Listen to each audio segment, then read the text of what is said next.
Hello class, my name is Garbarz and today I'm going to be sharing my final paper presentation with all of you. This presentation is an overview of my final paper for sociology on the topic of human trafficking and how they relate.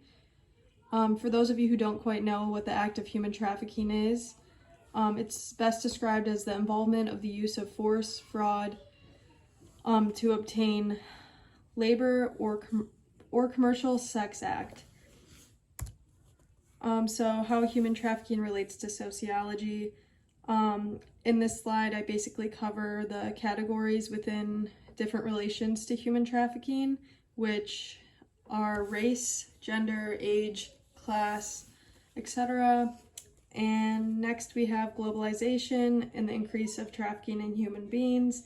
Globalization plays a pretty big role in this because for the trafficker's advantage, there's transparent borders, broadband communication, and political and economic upheaval.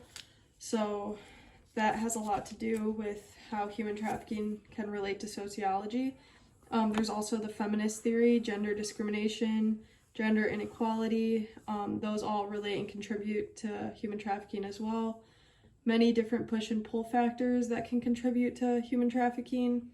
Historical, cultural, and social contexts are all part of those push and pull factors and have created many factors in this issue today. So the media and human trafficking, I did this part as kind of a point of view on how traffickers can use the media to their advantage. If you see here in this slide, many human traffickers can use social media apps that we all have today on our phones, like Snapchat, Twitter, Facebook, Instagram, LinkedIn, WhatsApp. But all of these apps, each social media app company has a different approach toward preventing cyber sex trafficking. Many regulations are up to the individual social media outlet to decide on. While many have some basic rules in common, others are not as clean-cut with privacy. So whatever you post on the internet can easily be traced back to a trafficker and they can use stuff against you to try to lure you in. Back to this, traffickers have the potential of contacting as many young girls and boys that they want at a time due to social media. So as we all know, the media itself, like news, articles like that, that type of media can play a huge role in shaping the perception of social problems. With this, human trafficking has grabbed the media's attention since the early 2000s.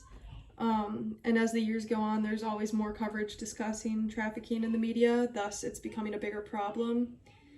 Not that they're discussing it, but as it's growing with the media covering it, I think that says for itself. Most things portrayed in the news coverage and media can only show a small portion of a bigger problem that human trafficking is currently dealing with. So for this compare and contrast, I used the United States and Sweden. Both the United States and Sweden have victims, for example, of human trafficking as victims of human rights abuse. And then for contrast, the United States and Sweden both have different anti-trafficking approaches.